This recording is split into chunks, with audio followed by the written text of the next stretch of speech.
Hey everyone, hope you're all doing well. In today's video, I want to talk about my experiences with New World and give my thoughts and feelings about the game. If you end up liking this video, please like and subscribe with the notification bell on. Also, while you're at it guys, please feel free to follow me on Twitch at twitch.tv/relocation. Without further ado, let's get into the video.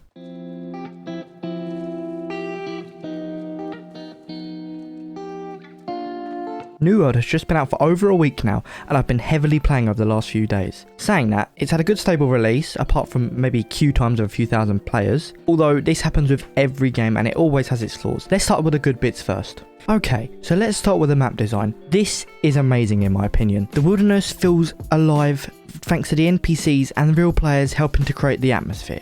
The textures are good, with an overall good colour palette to the game, which helps tremendously, giving it a more realistic feel. It also has a really interactive world, such as collecting different nodes for crafting, but we'll come back to that later. So in New World, the crafting system is as good as you'll get. There's various crafting skills such as mining, fishing, harvesting and herbalism, which allow you to collect nodes in the open world and use them for crafting various things. And as I said earlier, these nodes are found in the open world and there's plenty of them to go around to every player. I know some players have been having problems with collecting nodes because of the amount of players, but personally, I've not had a problem with this. Nodes are pretty common for me.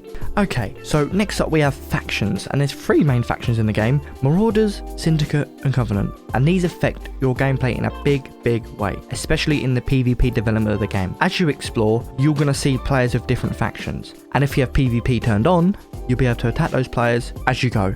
There is also a 50v50 PvP battle for settlements, which allows the winning faction to choose the tax rates and the development of that specific settlement. So for example, player housing tax costs. There's two things in this game. We've got factions and then we've got companies. These are completely different. Factions are AI controlled, allowing you to level them up doing missions that require you to go to a location and complete simple tasks like skin some animals or locate an item. The more you level them up, the more perks you gain. This brings me nicely onto companies. These are player controlled groups, such as referred to clans in many other games, which allows you to group up, play missions together to help each other out, and you're only able to join companies of your faction. So if you choose Syndicate, you'll only be able to join players that are part of the Syndicate faction. Currently, you're only allowed up to 100 players in a company, which limits the bigger groups of people that may have come from other MMOs. So I'm hoping they lift this limit within the near future. Now here's the things that aren't so great in New World. First up, we have voice chat. I've not seen many MMOs put voice chat into the game. It's a really weird addition, but also makes a lot of sense.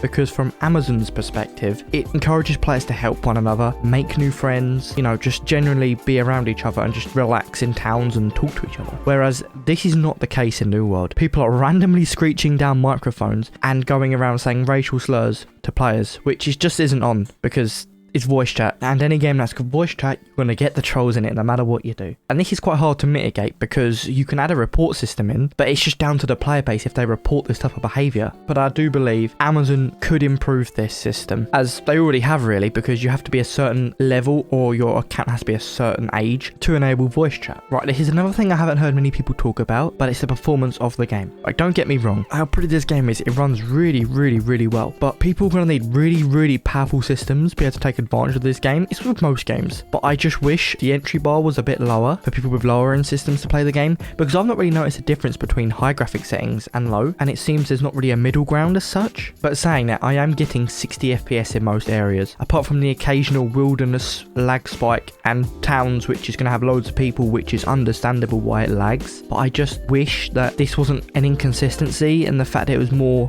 consistent with the frame rate. So I tend to get about a minimum of 60 most of the time, as I said previously, but I just wish it was more stable. See, I play New World not on the newest system, but I have an RTX 2060 and a Ryzen 7 3700X, and I believe the experience should be a lot better for a system like that. It's more of a mid-range system, but I'm not expecting exactly 144 FPS out of my PC because I know it's not the best. My overall verdict of New World is it's a fantastic game, and it's got enough content to keep players coming back. For example, the PvP, all the quest lines, the faction quests, the gathering, but one thing that might turn players away is how grindy the end game gets in this. Because a lot of people enjoy that, like myself. I like playing the game on end and just working towards something, and that's really rewarding when you get to the end goal, but I can see why a lot of players will not like this system. Well, that's the end of this video guys. I hope you did enjoy this video. Please don't forget to like and subscribe to the channel for more New World content, and as always, have a lovely day.